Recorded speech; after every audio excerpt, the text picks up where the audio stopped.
اعوذ باللہ من الشیطان الرجیم بسم اللہ الرحمن الرحیم الحمد للہ رب العالمین والصلاة والسلام علی اشرف الانبیاء والمرسلین وآلہ الطیبین الطاہرین۔ اعوذ باللہ من الشیطان الرجیم وإلی عاد اخاہم ہودا قال یا قوم اعبدوا اللہ ما لکم من الہ غیرہ ان انتم الا مفترون۔ سورہ ہود آیت 50۔ اور عاد کی طرف ان کی برادری کے فرد ہود کو بھیجا، انہوں نے کہا اے میری قوم، اللہ کی عبادت کرو، اس کے سوا تمہارا کوئی معبود نہیں ہے، دوسرے معبودوں کو تم نے صرف افتراء کیا ہے۔ حضرت نوح کے بعد حضرت ہود کا ذکر ہے۔ حضرت ہود کو اللہ تعالیٰ نے مبعوث فرمایا قوم عاد کی طرف۔ قوم عاد عرب قوموں میں سب سے قدیم ترین قوم ہے۔ کہتے ہیں عاد ابن حوس ابن ارم ابن سام ابن نوح۔ نوح کے بعد سب سے زیادہ قوی اور متمدن ترین قوم عاد تھی۔ یہ قوم حضرموت سے لے کر احقاف کے علاقوں میں آباد تھی۔ حضرت ہود کو ان کی طرف مبعوث کیا اللہ تعالیٰ نے۔ وَأَنَّهُ أَهْلَكَ عَادًا الْأُولَى۔ عادًا الْأُولَى بعض لوگ کہتے ہیں عاد کی دو قومیں تھیں، قدیم قوم اور جدید قوم، لیکن بعض محققین کہتے ہیں عادًا الْأُولَى کا مطلب یہ نہیں کہ اس کے بعد عادًا الثانیہ بھی تھی، اسی عاد کو عادًا الأولیٰ کہا گیا ہے۔ عادًا القدیم، قدیم ترین قوم کہنے کی جگہ عادًا الأولیٰ کہا ہے۔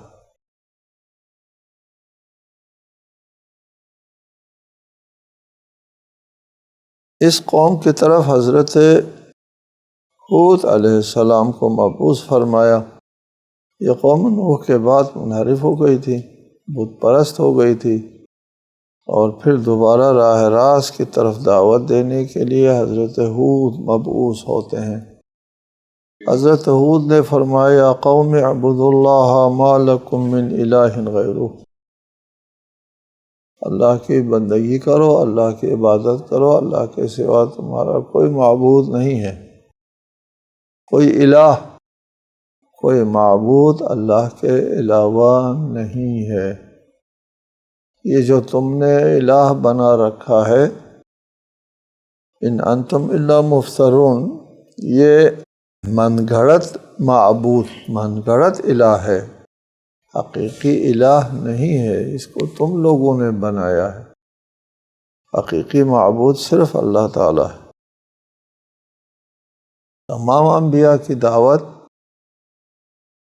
اسی توحید کے اوپر مرکوز تھی کہ صرف اللہ کی بندگی کرو، صرف اللہ کی عبادت کرو۔ یا قوم لا اسألکم علیہ اجرا ان اجری الا علی الذی فطرنی افلا تعقلون۔ اے میری قوم، میں اس کام پر تم سے کوئی اجرت نہیں مانگتا، میرا اجر تو اس ذات پر ہے جس نے مجھے پیدا کیا ہے۔ فطرنی، کیا تم عقل سے کام نہیں لیتے؟ افلا تعقلون، عقل کا تقاضا یہی ہے کہ انسان صرف اور صرف اپنے خالق سے اپنی امیدیں اور توقعات وابستہ رکھیں۔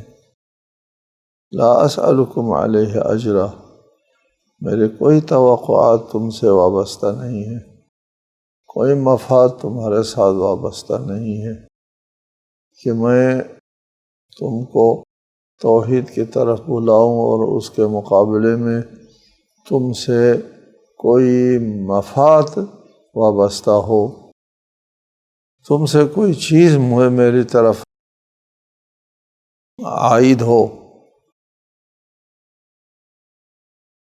کوئی مفاد وابستہ تمہارے ساتھ نہیں ہے، میرے سارے مفادات اپنے خالق کے ساتھ وابستہ ہے۔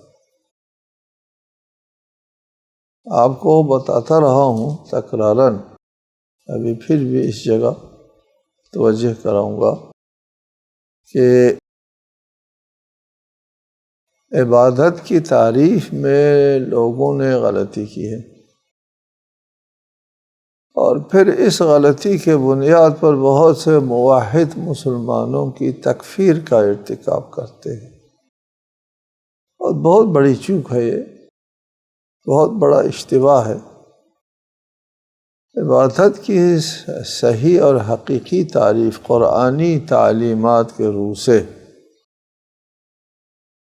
یہ ہے کہ عبادت کس کو کہتے ہیں؟ عبادت کہتے ہیں خالق اور رب کی تعظیم، یہ عبادت۔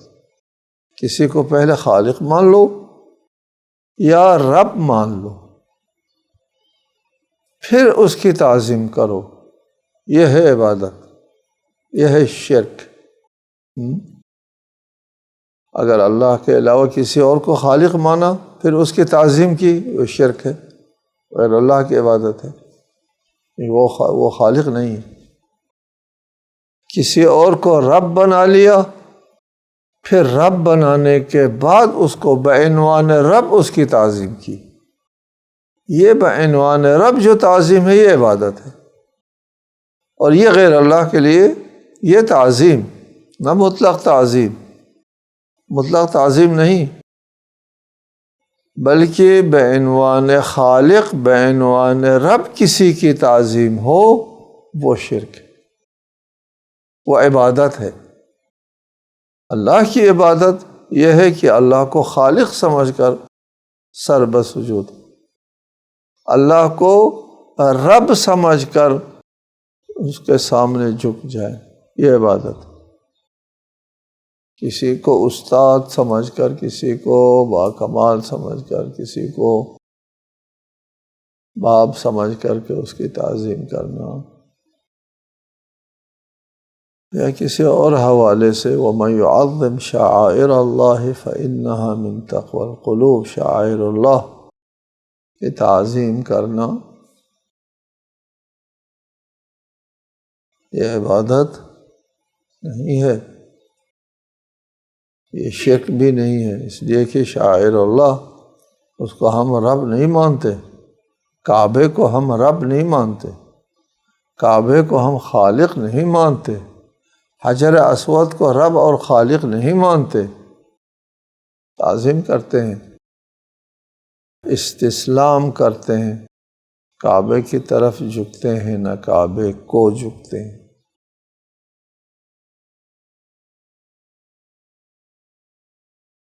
یہاں پر حضرت نوح یہی ارشاد فرماتا ہے کہ میں تو اجر لوں گا اس ذات سے جس نے مجھے خلق کیا ہے۔ خالق ہونا، میں ایک بات بھی ہمیشہ قرآن کے تعبیرات کے اتباع اور پیروی میں قرآن نے بھی تکرار کیا تو ہم بھی تکرار کرتے ہیں اس بات کو، خلق اور تدبیر قابل تفریق نہیں ہے۔ خلق اور تدبیر رب مالک کو کہتے ہیں، مالک جو اپنے مملوک کے مدبر ہوا کرتا ہے۔ قرآنی تعلیمات کی صراحت ہے، یہ صریح لفظوں میں، ایک دو نہیں متعدد آیات ہیں جن کا یہ مفہوم ہے، جن میں یہ صراحت موجود ہے کہ مدبر کائنات کو چلانے والا وہی ہے جس نے کائنات کو بنایا ہے۔ تفریق نہیں ہو سکتی کہ کائنات کو بنائے کوئی اور چلائے کوئی اور، یہ قرآنی تعلیمات میں سراسر جو ہے اس کی نفی ہو گئی ہے۔ عبادت بھی پھر اسی کی ہوتی ہے جس نے خلق کیا ہے۔ رب بھی وہی ہوتا ہے جس نے خلق کیا ہے۔ قرآن جا بجا مشرکین کے خلاف استدلال کرتا ہے کہ تم اللہ کو خالق مانتے ہو، پھر مدبر بھی اللہ کو کیوں نہیں مانتے؟ یہ جا بجا قرآن میں اللہ تعالیٰ نے استدلال کیا ہے مشرکین کے اس عقیدے کے اوپر کہ تم اللہ کو خالق تو مانتے ہو، تو پھر اللہ تعالیٰ کو مدبر بھی مانو، رب بھی مانو، رب بھی مانو۔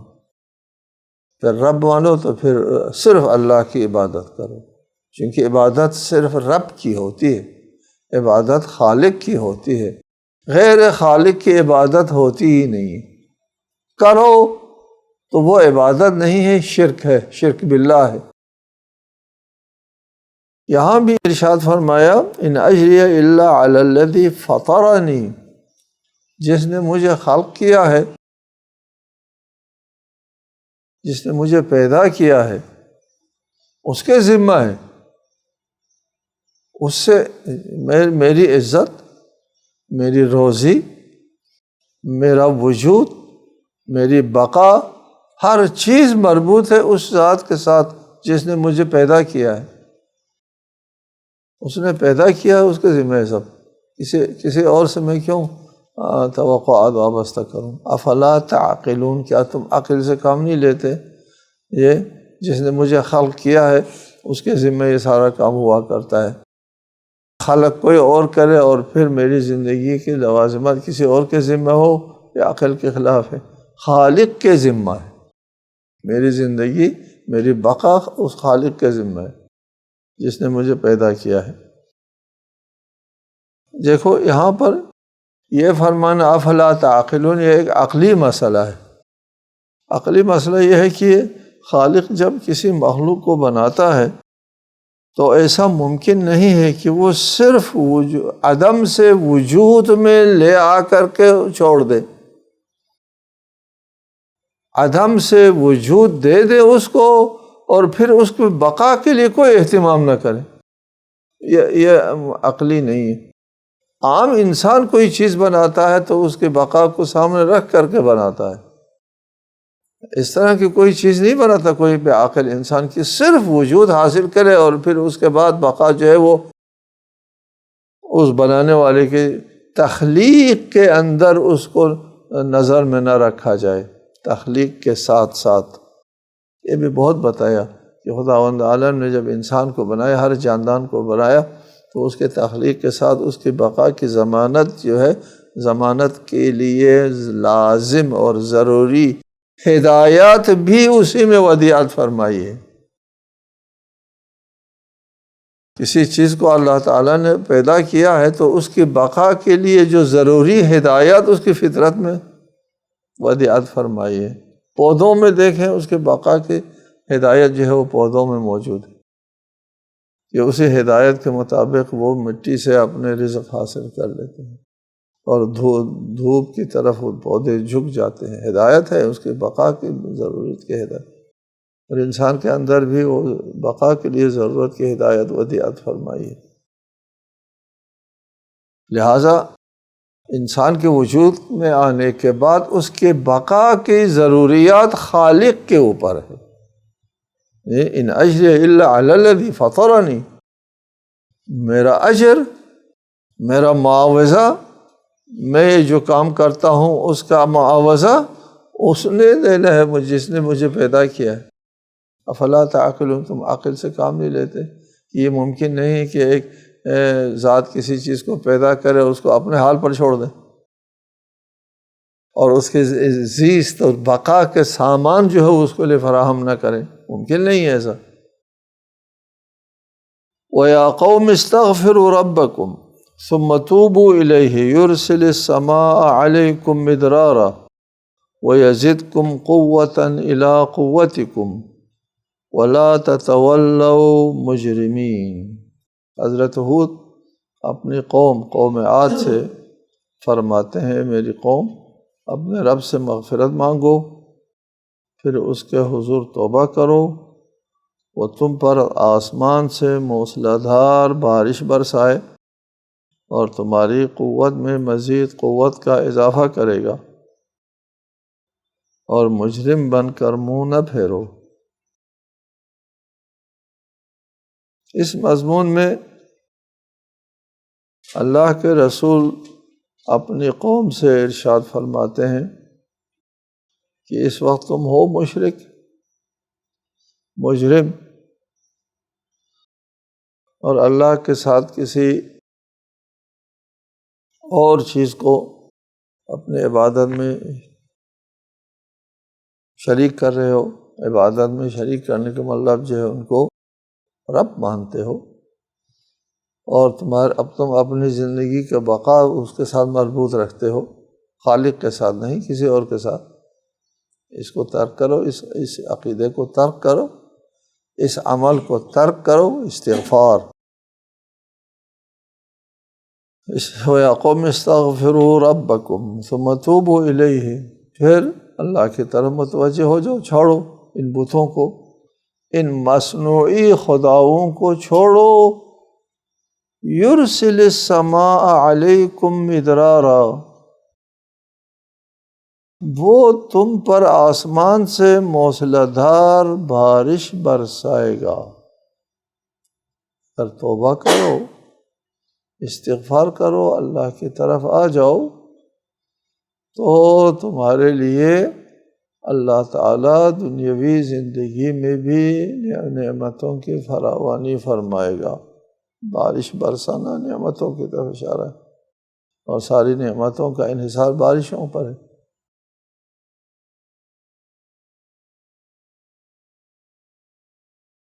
بعض روایات اور واقعات میں، تاریخ میں ہے کہ قوم عاد خشک سالی کا شکار ہو گئی تھی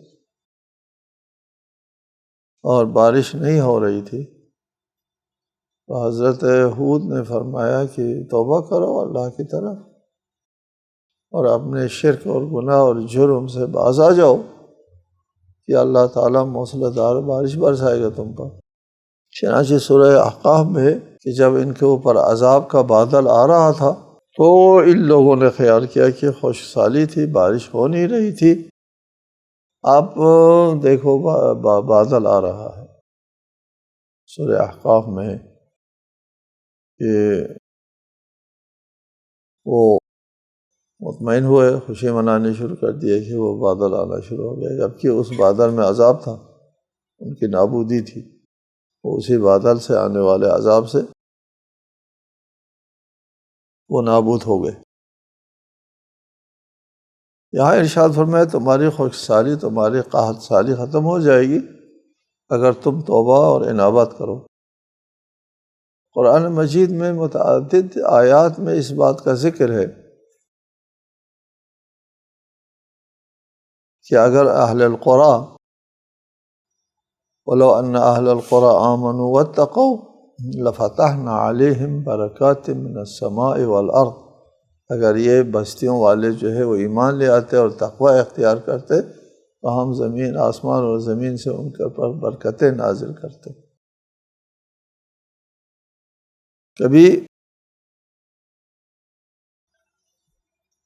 انسان کے اپنے اعمال کی وجہ سے دنیا میں بھی عذاب میں مبتلا ہوتا ہے اور آخرت میں بھی۔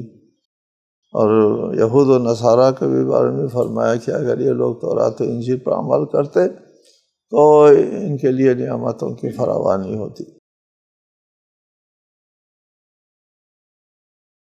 لہٰذا کبھی ایسا ہوتا ہے کہ بعض قوموں کے لیے ان کی گناہ کی وجہ سے خشک سالی ہو جاتی ہے، دنیا میں بھی عذاب آتا ہے، نعمتوں کی فراوانی ہونے پر ناشکری کرتی ہیں کوئی قوم اور اللہ کا یا بندوں کا حق ادا نہیں کرتی، تو اس وقت ان کے اوپر عذاب کی ایک صورت یہ ہوتی ہے کہ بارشیں کا سلسلہ بند ہو جاتا ہے۔ فرمایا وَتُوبُوا إِلَيْهِ يُرْسِلِ السَّمَاءَ عَلَيْكُمْ مِدْرَارًا، اللہ آسمان سے موسلا دھار بارش برسائے گا۔ وَيَزِدْكُمْ قُوَّةً إِلَىٰ قُوَّتِكُمْ، اور تمہاری قوت میں مزید قوت کا اضافہ فرمائے گا۔ یہاں اِلیٰ قُوَّتِكُمْ سے بھی اشارہ ملتا ہے کہ یہ قوت والی قوم تھی، ان کے پاس اپنے تاریخ میں بھی یہ بات ملتی ہے کہ قوم عاد نہایت طاقتور قوم تھی، متمدن قوم تھی۔ یہ ارم کا باغ بھی ان لوگوں نے بنایا تھا، ارم ذات العماد التي لم يخلق مثلها في البلاد۔ یہ تہذیب اور تمدن دنیاوی اعتبار سے متمدن قوم تھی، ترقی یافتہ قوم تھی اس زمانے میں، کہ وہ علاقہ جو اس وقت بنجر ہے ایک زمانے میں آباد اور سرسبز علاقہ تھا۔ خشک سالی آئی اور پورا علاقہ جو ہے وہ خشک بیابان میں تبدیل ہو گئے۔ وَيَزِدْكُمْ قُوَّةً إِلَىٰ قُوَّتِكُمْ، إِلَىٰ قُوَّتِكُمْ کا مطلب یہ ہے کہ ان کے پاس قوت تھی۔ تو اگر تم ایمان لے آؤ تو تمہاری اس قوت پر اللہ تعالیٰ اور اضافہ فرمائے گا۔ وَلَا تَتَوَلَّوْا مُجْرِمِينَ، مجرم بن کر منہ مت پھیرو۔ جواب میں کہا قالوا یا ہود ما جئتنا ببینۃ وما نحن بتارکی آلہتنا عن قولک وما نحن لک بمؤمنین۔ کہنے لگے اے ہود تم ہمارے سامنے کوئی شہادت نہیں لائے اور ہم تمہاری بات پر اپنے معبودوں کو نہیں چھوڑ سکتے اور نہیں ہم تم پر ایمان لا سکتے۔ ما جئتنا ببینۃ، کوئی گواہ اس بات پر کہ تو برحق ہے، تمہاری دعوت صحیح ہے اور یہ ہمارے معبود جو ہے وہ باطل ہے، اس کے اوپر کوئی بینہ، کوئی دلیل، کوئی معجزہ تو پیش کیا نہیں تم نے، خالی دعویٰ کرتے ہو۔ تمہارے اس دعویٰ کو ہم نہیں مانتے، تسلیم نہیں کرتے، معجزہ لے آؤ۔ بتایا کرتا ہوں آپ کو، معجزے کی دو قسمیں ہوتی ہیں۔ ایک معجزہ ہوتا ہے ابتداءً اللہ تعالیٰ کسی نبی کو بغیر معجزے کے نہیں بھیجتا، ایک معجزہ دے کر کے ان کی نبوت کے اوپر شاہد اور دلیل ثبوت کے طور پر معجزہ ساتھ ہوا کرتا ہے، ابتدائی معجزہ۔ قومیں اس ابتدائی معجزے کو نہیں مانا کرتی، وہ فرمائش کرتے ہیں کہ اپنے طرف سے مطالبے کرتے ہیں کہ وہ معجزہ دکھاؤ جس کی ہم خواہش کریں، جس کی تجویز ہم کریں۔ رسالت میں آپ سے بھی کہا تھا آسمان پر چڑھ جاؤ ہمارے سامنے، وَلَن نُؤْمِنَ لِرُقِيِّكَ، صرف آسمان پر چڑھنے کو بھی ہم نہیں مانیں گے جب تک وہاں سے کتاب لے کر کے واپس نہ آئے۔ اس قسم کے معجزے تجویز کیا کرتے تھے۔ ابتدائی معجزے کا اگر کوئی انکار کرتا ہے تو اس انکاری کے اوپر کوئی قوم تباہ نہیں ہوتی، کہ پیش کیا اللہ تعالیٰ نے خود یہ معجزہ دیا ہے، دلیل دی ہے، اس کے انکار پر یہ قوم تباہ نہیں ہوا کرتی۔ اور اگر وہ کوئی معجزہ خود سے تجویز کرے، اللہ تعالیٰ اس تجویزی معجزے کو عنایت فرمائے، پھر اگر انکار ہوا تباہی آ جاتی ہے۔ یہ اللہ تعالیٰ کی سنت جاری ہے تمام اقوام میں۔ حضرت کو اللہ تعالیٰ نے بغیر معجزے کے نہیں بھیجا، معجزہ دے کر کے بھیجا، اس معجزے کو پیش کیا اور اس کو انہوں نے معجزہ تسلیم نہیں کیا۔ جیسے اس قوم نے بھی کہا تھا رسالت میں آپ سے، کہاں ہے معجزہ؟ حضرت موسیٰ عیسیٰ کی طرح معجزہ لے آؤ۔ یہ جو معجزہ پیش کیا ہے ایک جامع نظام حیات اور قرآن مجید، اس کو معجزہ تسلیم نہیں کرتے تھے۔ تمام انبیاء کے ساتھ یہ ہوا، جو معجزے پیش کیے، حضرت موسیٰ نے بھی بہت معجزے پیش کیے، ان کو قبول نہیں کیا لوگوں نے، یہ کہا یہ جادو ہے، معجزہ نہیں ہے، ہم جو تجویز کرتے وہ معجزہ لے آؤ۔ چنانچہ ان لوگوں نے بھی کہا ما جئتنا ببینۃ، کوئی معجزہ تو پیش نہیں کیا، کوئی دلیل تو پیش نہیں کی، بینہ گواہی پیش نہیں کی تو سچا نبی ہے، اللہ کی طرف سے ہے۔ وما نحن بتارکی آلہتنا، ہم اپنے معبودوں کو نہیں چھوڑ سکتے، آباء و اجداد سے ہم ان کی پرستش و پوجا پاٹ کر رہے ہیں، اور پھر آج تمہارے کہنے کے اوپر سے ان کو ہم چھوڑیں، عن قولک، تمہارے کہنے پر۔ ٹھیک ہے جی۔ بلکہ آگے وہ کہتے ہیں ان نقول الا اعتراک بعض آلہتنا بسوء قال انی اشہد اللہ واشہدوا انی بریء مما تشرکون من دونہ فکیدونی جمیعا ثم لا تنظرون۔ وہ صرف تکذیب نہیں کرتے تھے بلکہ کہتے تھے، کیونکہ ہم تو یہ کہتے ہیں کہ تجھے ہمارے معبودوں میں سے کسی نے آسیب پہنچایا ہے، الا اعتراک بعض آلہتنا بسوء، تم نے ہمارے معبودوں کے خلاف جسارت کی ہے، ان کو ناحق کہہ دیا ہے، لہٰذا ان معبودوں کے جو ہے وہ بد دعا لگی ہے تم کو اور تم کو آسیب پہنچائے۔ یہ ہوتا ہے لوگوں کا عقیدہ، یہ ہوتا ہے کہ ایک بے جان معبود اور وہ جو ہے انسانوں کو ضرر پہنچاتا ہے۔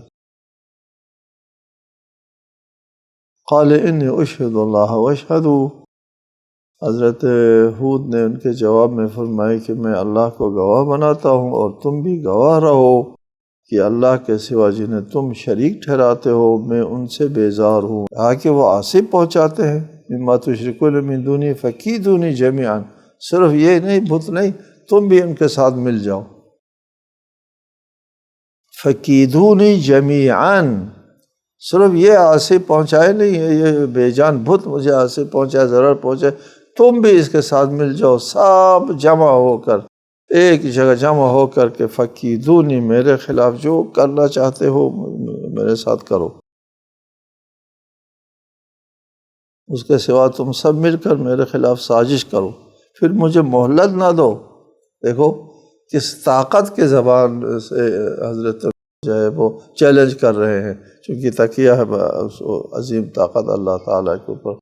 کہتے ہیں کہ بتوں کے آصف کی بات کرو تو تم بھی آصف پہنچانے کی کوشش کرو، سب اتفاق ہو کر کے متفقہ طور کے اوپر سازش کرو میرے ساتھ، اور مجھے مہلت بھی نہ دو، فوری کرو۔